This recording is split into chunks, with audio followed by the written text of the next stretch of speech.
Hello everybody, Chris Profi, Musically Obsessed. I cannot believe the summer is winding down already. It's August. I just went into my classroom this past week, a couple days already, setting up the classroom again. And, in a few weeks it's going to be September. Crazy, crazy, crazy. But enough about that. Let's get into some vinyl finds. So this is some stuff that I've picked up over the past few weeks. Let's start with Johnny Cash. Found a couple reissues. The first reissue is this album, Everybody Loves a Nut. Sort of a quirky album in the Johnny Cash collection, but there is some really cool tunes on here. Like, I love the song Everybody Loves a Nut. The one on the right is on the left is a great tune.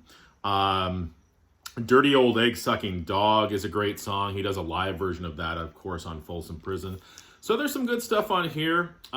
Quirky, but it's got that Johnny Cash magic. Another Johnny Cash reissue that I got. This is a Sundazed reissue of Blood, Sweat, and Tears.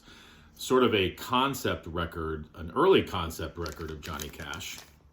You know, back when country artists could actually do something maybe a little experimental and get away with it. Love this era of Johnny Cash. This has some of my favorite songs. He does the version of the Legend of John Henry's Hammer that opens up side one. I love the tune Busted. Casey Jones, Chain Gang is great. Roughneck. Just a killer, just real country record by Johnny Cash. Dig this one. You guys know I love the Monkees. I picked up a couple early 80s Rhino reissues of a couple albums. I picked up Headquarters, and I love these Rhino reissues because of the hype sticker. You know, they sound good as well. I know that they're going to be reissuing this. I think Friday Music is. I don't think I'm going to pick that up. I think I'm good with my Rhino 80s issue of Headquarters. Just a classic record. I also picked up one that a lot of Monkees fans don't like, but I dig, Changes. And this, of course, is an 80s Rhino reissue as well. This, as you can see, by this point, it was just Mickey Dolenz and Davy Jones. I don't care. There's some really good stuff on here. It opens up with Oh My My, which is an awesome tune. I love Ticket on a Ferry Ride. 99 Pounds is a heavy song. Midnight Train is cool. And I like the song I Love You Better. There's some good stuff on here. A couple quirky tunes as well, but, for just two of them, and by this point, they were pretty much done. All things considered, this is a good album. I dig it. Now, would I have loved Michael Nesmith on here? Yeah, of course, but still a good record. All right, some SST stuff. Finally found New Day Rising by Husker. Now, this is a UK pressing of this record. This and Zen Arcade are probably my two favorites, and this sometimes takes the cake for me a little bit over the Zen Arcade. I love the title track, I Apologize is great, Celebrated Summer. Books About UFOs, such a great song. I Don't Know What You're Talking About. 59 Times the Pain, just classic SST punk. Another one on the SST label. Now this one is kind of unknown in their catalog. This is a guy named Zoogs Rift, and this is the album Ipecac. And who the hell is Zoogs Rift? He's sort of like the Frank Zappa of the SST catalog. So kind of picture Frank Zappa, sort of instrumental, weird, sometimes dirty humor type stuff. That's what this kind of stuff is. Is it a great album? It's not a great album, but, I had to have it with that SST logo. I'm trying to collect as much SST as I can. Still some good stuff on here. But, not everything can be classic on the label. This is from 1987. This is a classic one on the label, though. Found this. This is a reissue of Black Flag, the first 4 years. This is a compilation. But, even the reissues are getting harder to find.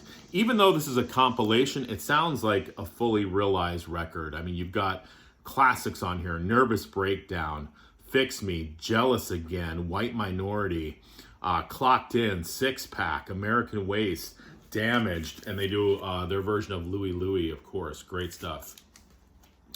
I know that Aaron got this album as VCLT, I believe, from Jeff Witcher. I heard about this band through JC, The Flip Side, and had to pick up their new record, Dawes, and Misadventures of Doom's Scroller.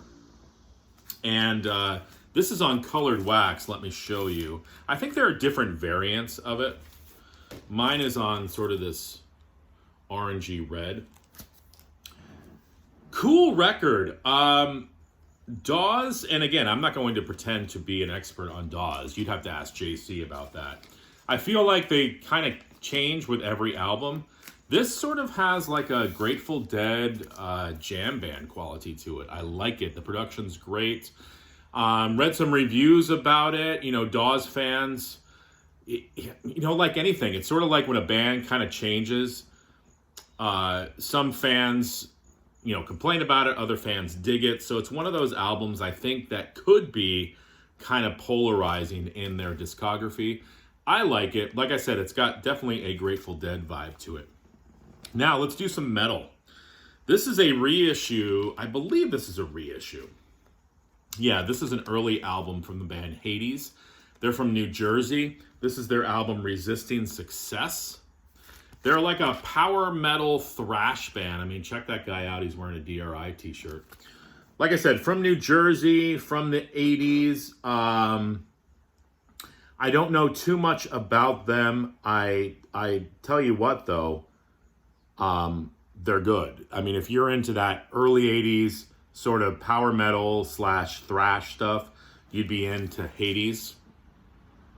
And yeah, picked that up, found that, digging it.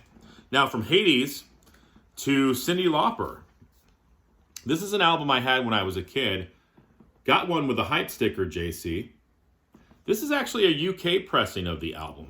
Sounds great. Looks awesome. Had to pick it up. Something else from the 80s. How about some Ratt, Out of the Cellar?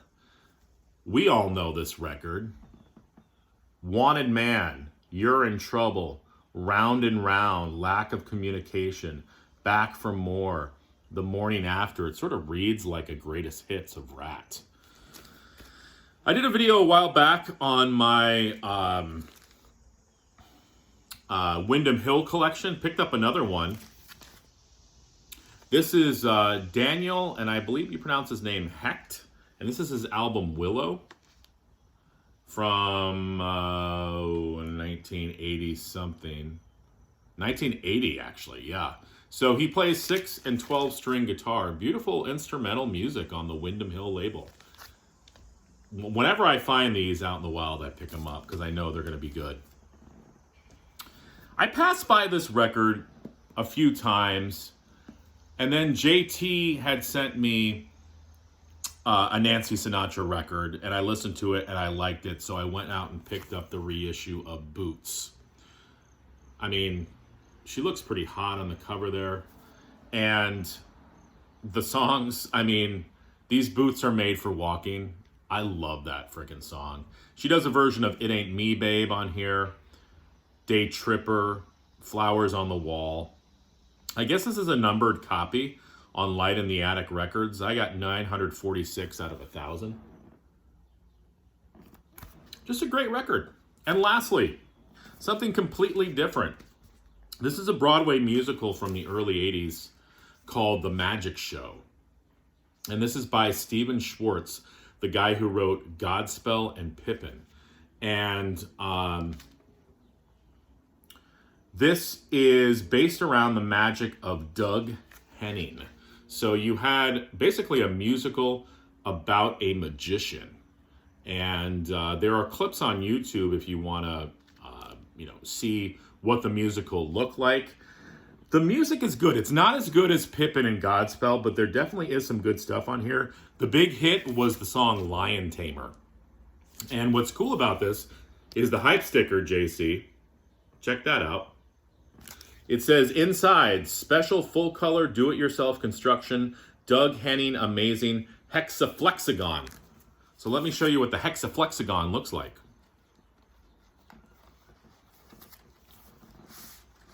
It's this thing.